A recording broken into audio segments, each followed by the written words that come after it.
Welcome to the Career Jiu-Jitsu podcast, where we connect the art of Jiu-Jitsu with your career.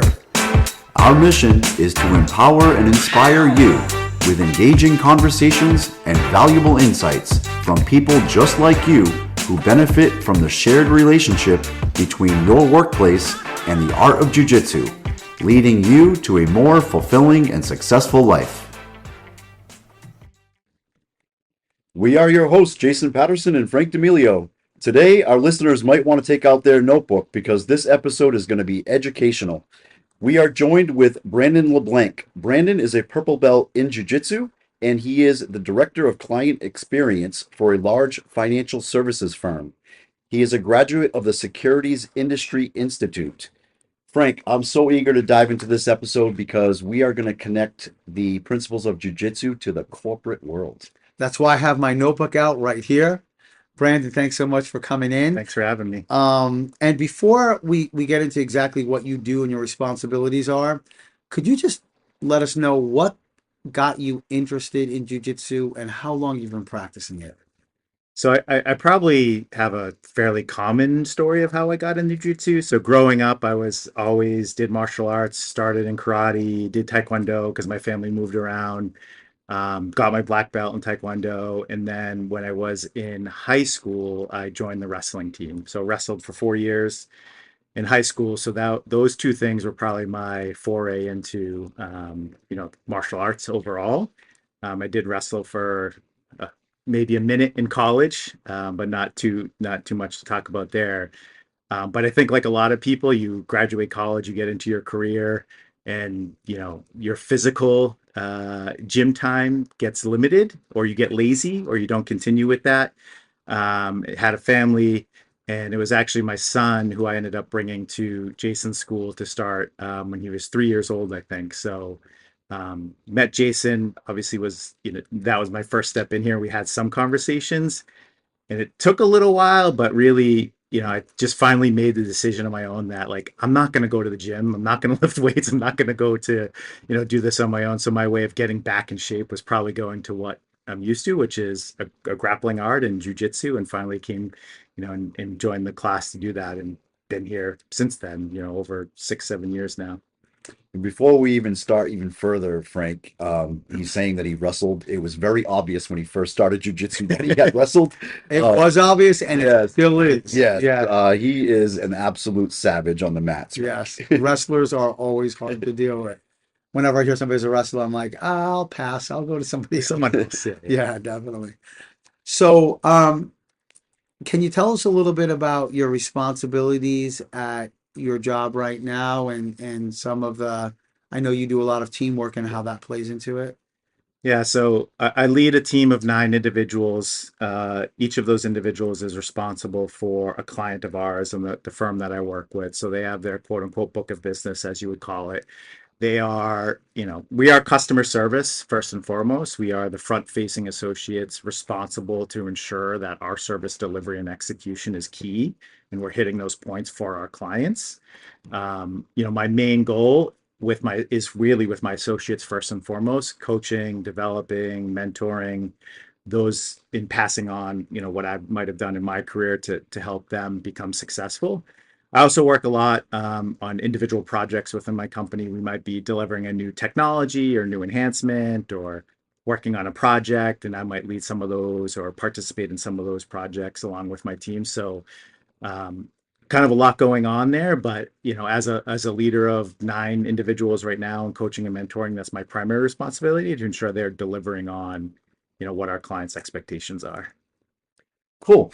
So Brandon, I know that like we just mentioned that you had wrestled in high school, and when you started jiu-jitsu, you had some strengths that were helping you on the mats. I know earlier we were talking about how on your team you teach a lot of your coworkers to hone in on their strengths, not just their weaknesses.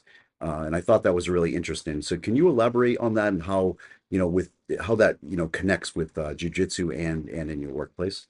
Yeah, I think that historically, especially in the corporate world, you develop and you talk about developing associates as improving their strengths, or sorry, improving their weaknesses, which is true to an extent.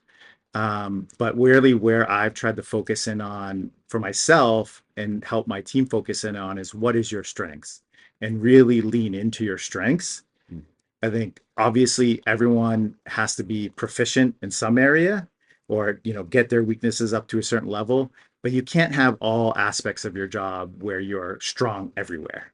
Every job has a different requirement, every job has a different role, and it's really figuring out what are you strong at and leaning into that. I think a good example of that is, and it's, might be an obvious one, but, I use this example with my team. Like, if you're not good at public speaking, you don't have to be Tony Robbins in the public speaking world, but you have to have some base level ability to talk in public. Mhm. But I'm not expecting you to then go be some inspirational speaker and stage of 1,000 people. But if your strengths are in project management or Excel, or could be in public speaking, like, lean into that. Find a job where you can be successful with your strengths while still developing those weaknesses. And I think that's really changed a lot of people's minds or tunes, or that's really what I focused on. I used to always think, oh, I'm not good at PowerPoint, or I'm not good at being in public speaking engagements, so I need to work on those. But really, I think the reality is focus in on your strengths and find a role and find a job that you can be successful at using those strengths. I think that's a really interesting point. Have you guys ever heard of the Pareto principle? I think I've heard of It's it. the 80-20 Yep. principle, Yeah. right? Yep. And it's like supposedly this universal magic number Mhm. where 80% of your revenue comes from 20% of your clients, Yeah. 80% of your headaches come from 20% of whatever your students or your clients. Mhm. And it almost seems like what you're talking about is that Pareto principle. Like, don't ignore your weakness, Exactly. but yeah, give it a good Yeah. 20% of Yeah. your time and your Yeah. effort. And then the 80% really focus on Yeah. your strengths. Just like you were saying earlier about if you're a big guy, right? Your top games, you get on top, you're more Stay there. comfortable there, Stay there. you're winning, right? You Yeah. can execute. Why Yeah. should you be practicing your guard 80% of the time? Yeah, we talk a lot about putting, as a manager, we talk a lot with my peers about putting your associates in the best place to be successful. And that may not be on your team, or that may not be in the role that they're currently in. And we have to help find that person a job that they can be successful in, right? It's not about firing an associate or getting rid of an associate. I work at a large company. There's a lot of opportunities for those people. Let's help them work on their strengths and do that. And like you said, within jujitsu, like, if I'm on bottom, like, why am I here? Like, get out of here. Let me Do a get on sweep, top. learn a Like, get basic on sweep, top, and right? get back Play on the top. card game. And maybe somebody else, they should be learning rubber guard because they're always on bottom. Exactly. They're always getting taken down. And Yeah. really interesting Yeah. connection there. Yeah, on the mats, I think a lot of jujitsu practitioners focus maybe a little too much on their weaknesses. They think about, oh, I need to be able to learn this technique and get better at this part of my game. But I don't think a lot of practitioners really take into consideration that they should also focus a lot on their strengths too. So that's a very interesting. Yeah, like Bruce Lee says, I fear the man that doesn't, not the one that knows 1,000 kicks, but that knows one kick Yeah. and he does it 1,000 times. Well, So yeah, that's some wisdom there. So Brandon, what one of the things we learn in jiu-jitsu, I'm wondering if this um translates to what you do, is learning to be calm and comfortable in very uncomfortable situations. On the mat, Yeah. we all feel like that at some point, right? Yeah. Has that at all helped you in your career? That philosophy, that sense of let me just stay calm, stay focused, and think my way out of this? Yeah, I might translate it a little bit differently and have it, focused on preparation. Um, it can be really hard on the jujitsu mats to ever feel like you're prepared. I think in your career, it can be really hard to feel like you're ever prepared. And I've talked to some senior leaders about this too. And we always talk about, like, when's the right time? Like, when should I go for the new job? When should I get my MBA? When should I do this? And I think the reality is there's never a good time. And at some point, you have to do it. I think we talk a lot about competing. I've competed fairly regularly. when we talk about new people coming in and competing, they're always like, oh, I don't know if I'm ready. I don't know what I'm going to be able to do. And the reality is you're never ready.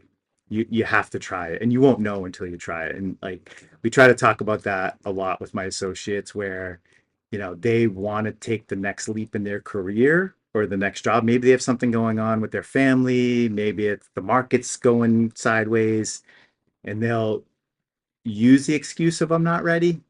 But I think the reality is there is no good time, and you're never ready. Trust on the learning Get- process. So Yeah. And you can prepare as much as you want, but you'll never be prepared until you do it. And you know what's funny? That's how every single person feels when I go up a belt. Although I've only been up one belt to blue, I still feel with my 3 stripes, I'm like, I'm not, am I really blue? Yeah. And that is definitely that bit of self-doubt and how to confront that, right? And to continue to move ahead. Yeah, definitely.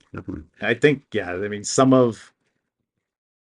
it's kind of weird because some of the most successful times, either in my job or competing, I didn't necessarily feel totally prepared going into it, Right. but I had the best result of it because I just took the steps to constantly keep preparing myself and keep developing and keep working so that if and when that time came, like I might have had this thing in the back of my head where I wasn't totally prepared, but looking back at it, realizing, oh, I actually was. You took a lot of was ready micro for that. steps Yeah, before that big step to get you closer to that. exactly. Yeah. Yeah, Exactly. definitely. Can we switch gears a little bit and talk a little bit about work productivity? So, obviously, most bosses in the corporate world that would want and expect their coworkers to be productive. And I know that in a office type environment, I worked in an office type environment for 1 year, and that was about it. I think I have adult ADD, so that's probably why. But I remember when I had to keep getting up and going to the printer all the time and going to the copy machine all the time because I didn't because I tried to keep my focus. So I realized that working in the corporate world takes a lot of discipline and takes a lot of stamina because you have a long work day. There's a lot of things going on. Um, so how do you navigate that to be able to keep that stamina and keep that discipline on the tasks that you need to accomplish for the Yeah. day? And a second kind of part to that question is, do you take that stamina and that discipline in your workplace, and are you able to translate that into jiu-jitsu? And do you use some of that discipline and stamina that you've learned through work, and do you apply it to the mats as well? Yeah, I think for me, people talk about time management or all these like things. It's really about prioritization. You probably, heard prioritize and execute. In my job, we have 1,000 things going on every single day. I could pick 500 of them and 200 more come on, and now I have 1,200 to worry about. But there really are levels of what are we working on, what's important, and what do we need to do.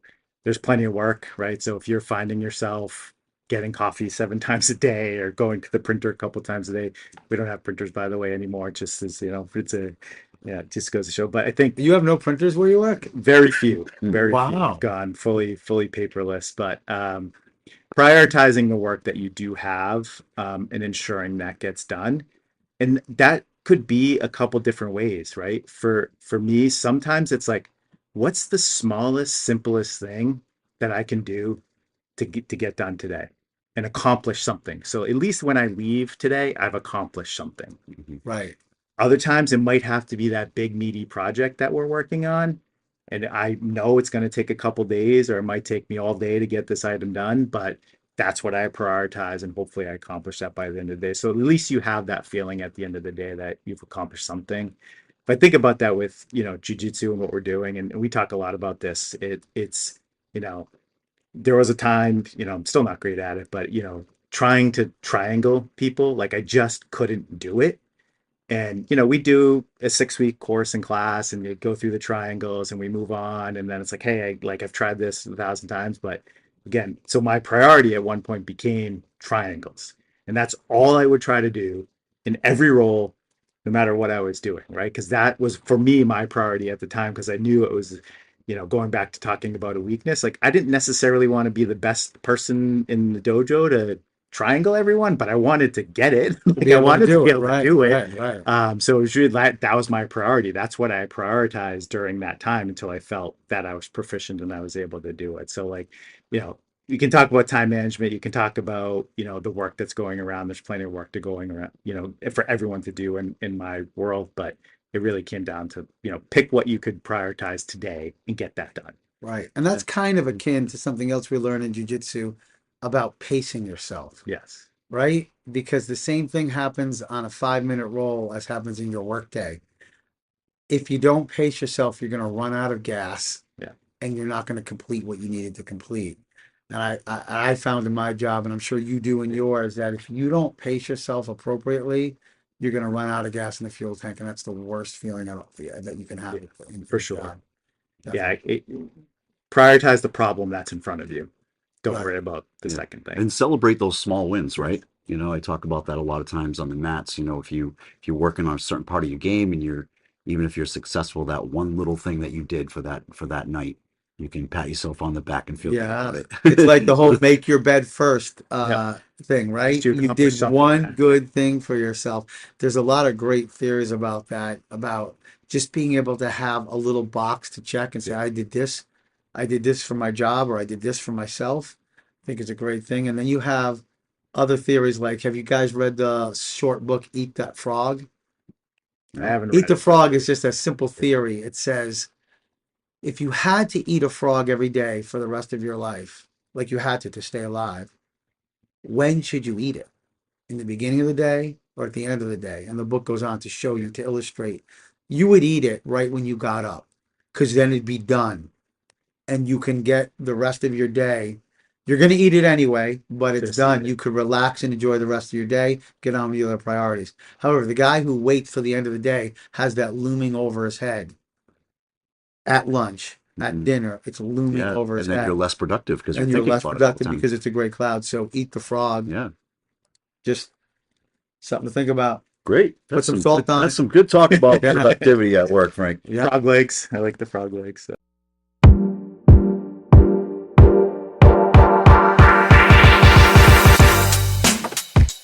It's tap in time, your favorite part of our segment where we listen to you. You guys tap into the conversation. So, listening to some of the things that Brandon's talking about, especially adapting to the person in front of you, like you do in a role or you do when you're talking to your coworkers. How many people out there in the professional world maybe manage a team, work with a team? Do you see the same similarities where you really need to adapt the way you're speaking to them, giving them feedback, or working with them to improve their game? Do you need to adapt that? And have you learned from Jiu-Jitsu how to do that better? Tap in, let us know. So, I have a quick question. Kind of when you do Jiu-Jitsu, you make really good relationships with people, and there's a social component, brotherhood, sisterhood, familyhood, fraternity, whatever you want to call it. um, and maintaining these healthy relationships with people, and different people have different personalities, and you know this when you roll, right? Yep.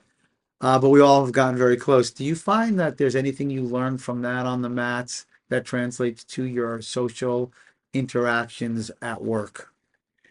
Yeah, I think, I've done a lot of training and developing as a manager, and my management style has certainly evolved. One of the things that took me a while to pick up on, I think you guys probably know this because you know me a little more personally, like my personality is my personality, but at work, I have to adapt that to the people that I'm working with, Mm. right? So I have 9 associates. They're all unique and they all have their own ways of dealing with things, is the best way I would put it, or dealing with feedback. We always talk about the feedback sandwich: good, bad, good. Yes, Give you something good, tell you something you did well, a lot of analogies. put Yes, in the feedback of what I want you to work on, and then end on something well. Like that works for a lot of people. There's other associates that I know I can just give them that blunt feedback and it's okay. So Right. no sandwich, just the meat. No sandwich. I can give them the meat of the sandwich. Yes. Yeah. Throw it Uh, right at them, and they're like, and "Thanks for saving me time." yeah. And then if there's other people like we have to deal with or interact a lot with different business partners in the organization to get stuff done.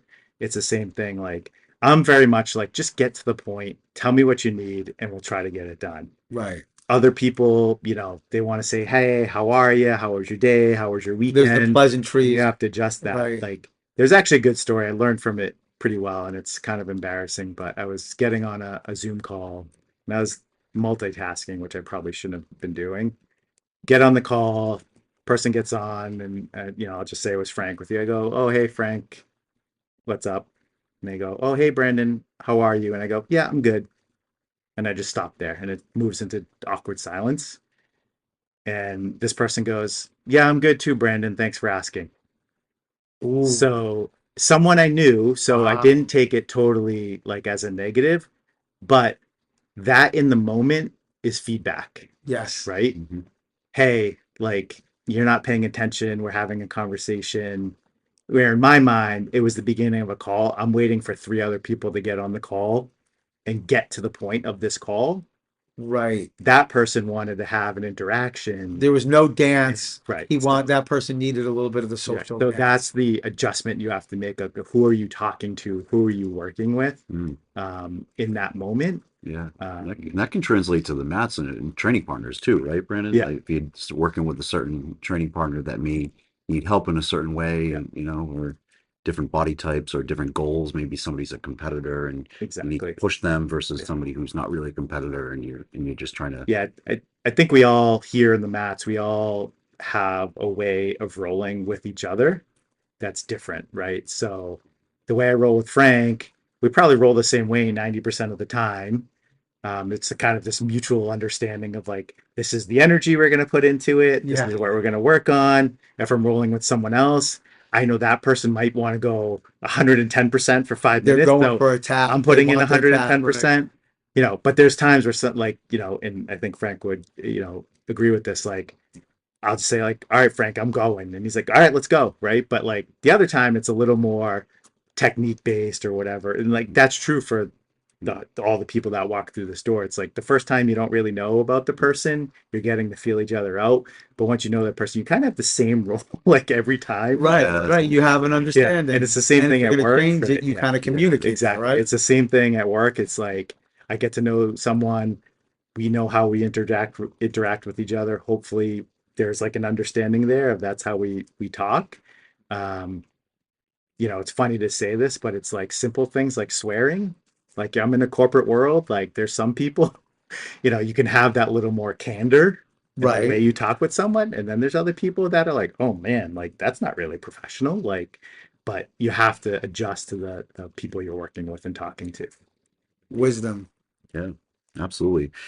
So can we talk a little bit about, and we're kind of sort of running on a little bit of a time, we're on a time crunch right now, but so strategic thinking and important decisions. I think that I don't know your line of Yeah. work that well, but I'm assuming that in your type of work, you are always needing to make quick decisions. It's kind of a fast-paced world in securities, right? Yeah.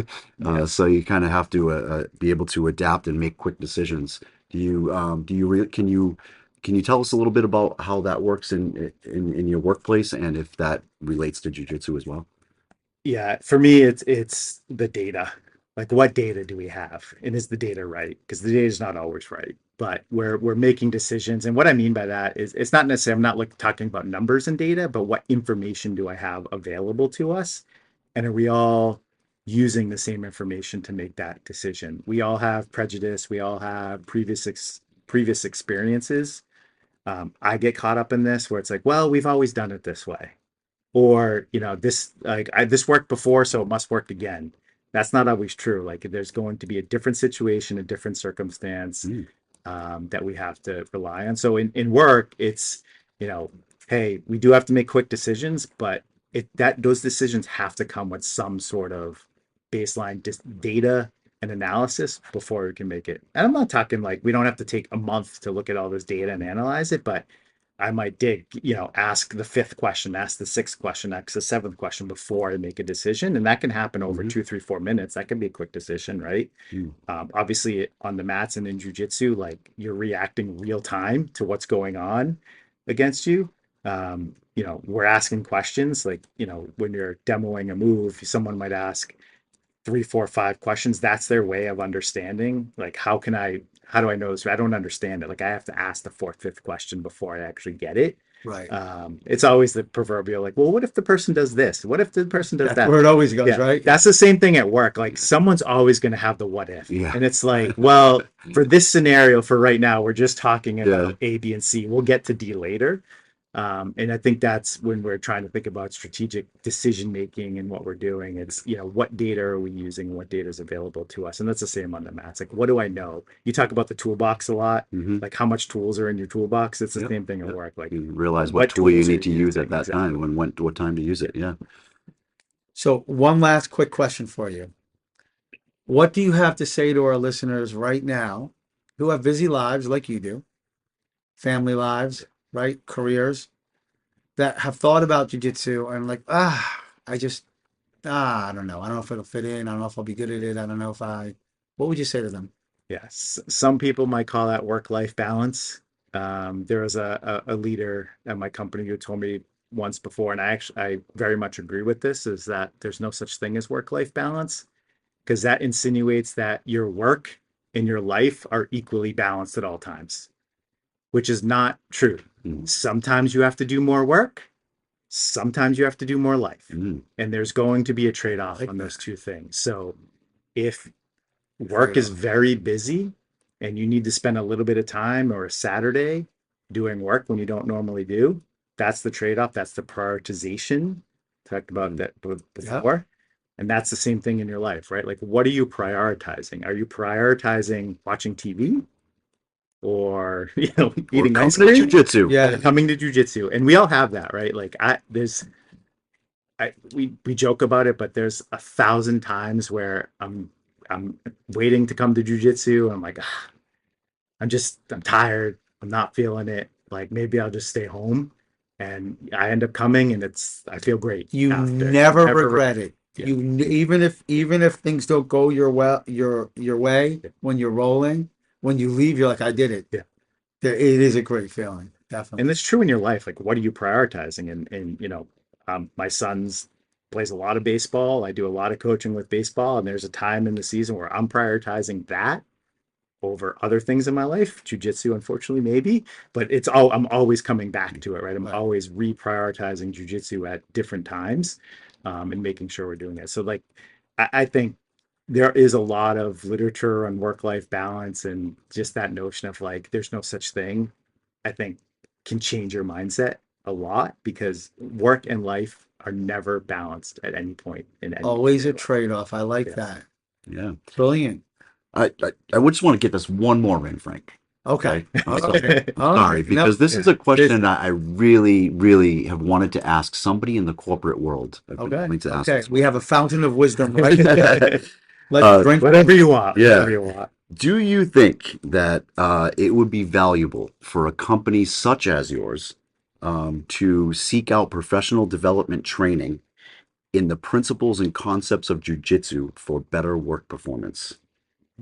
I mean, the short answer is yes, right? I think we've talked a lot. Oh, I don't even know how long it's been. I'm losing track of time. Of things that are fundamental to work and professional careers. Um, there's another sort of example I like to use. I know Frank keeps coming up with my examples, but I took a 3-year development course, executive leadership course, and it was a great course with the Securities Industry Institute you mentioned, Jay. And some are really focused. Some of the classes are really focused on the market. Some are really focused on management and executive leadership. One of the most interesting classes, and I never thought that it would be, was we actually had a class taught by a general in the army. I'm blanking on his name. I'll have to find it, but he was a general in the army. And you're thinking, like, why? How would a general in the army come to this like Securities Industry Institute and teach us a class, right? And it's like, why? How would that equate to what you're doing? And one of the big things, the class was awesome. It was hands-on, it was really skillful. But one of the takeaways from that class is in the military, they call it after action report. In the corporate world, we call it a debrief. Mm-hmm. In jiu-jitsu, we probably call it sitting on the wall, talking about how that roll just went. Right. I like that. And Love it. it's you're debriefing about what just happened. But that's a skill that when I thought about debrief, a lot of people are like apologetic. Like, so when we're debriefing, we're usually debriefing because something wrong happened, right? And we're trying to debrief of how to prevent it from happening again. His focus on the debrief was like, there's no apologies, there's no pointing fingers, there's no saying I'm sorry, I'll do better next time. It's just like, what happened in that instance and how do we make it better next time, right? And in the corporate world, it's the same thing. I've been there a million times. An associate messes something up, they say, oh, I'm so sorry. And I've had managers tell me this, you're like, nothing to apologize for. You messed up. Like, it's okay. Like, no one's perfect. Who does it? Like, we gotta just move on to the next thing. Same thing, you learn that in jiu-jitsu. Like, and I've caught myself doing this actually with you guys, where it's like we're talking and we're debriefing. It's like, oh man, like if I just did if I just did this, or like, sorry, I did this. It's like nothing to be upset about or nothing to about. It's a learning opportunity, and that's why we do it. And that's why a lot of times after the rolls, it's like, hey guys, talk for a few minutes. Like, what did you learn? What did you do? And there's a million of those, antidotes that you can do, whether it's a debrief or stress or I like that. After action. So the answer to that is a yes, an astounding yes. That you will increase your work performance if you utilize the principles and concepts. We could have ended 2 minutes ago. So if you're so if you're a corporate leader out there and you have a team, bring them over to Team Link. We got you. Yeah, or we'll come. We can come to you too. Yeah, we'll come to you. We'll bring the mats and we'll have some fun. Brandon, you have given us so much good stuff here. I told you that I had my notebook out, and you can hear it. I really do have my notebook out.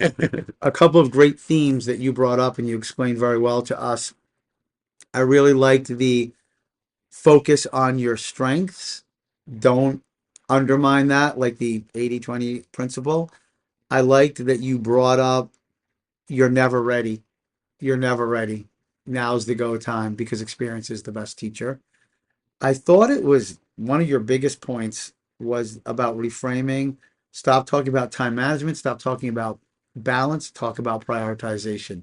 That's just a great thing that I'm going to go home thinking about myself.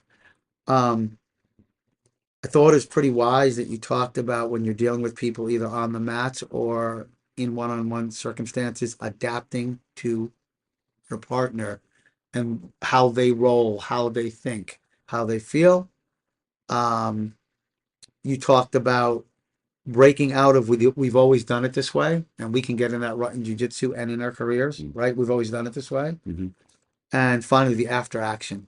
I think that's great, that reflection of that's a lot of information in whatever we have, a half hour. That was a great wisdom packed conversation. Thank you so much. Thanks for having me. We appreciate it. All right, thanks, Brandon. All right. All right. Catch you guys next time. Well, there you have it. As we wrap up today's episode, let's take a moment to reflect on the powerful connections we've explored between the art of jiu-jitsu and your career. In your workplace and in jiu-jitsu, you learn to adapt and navigate challenges. So remember that persistence and the courage to embrace the lessons that you learn are the keys to your growth both on the mat and in your career.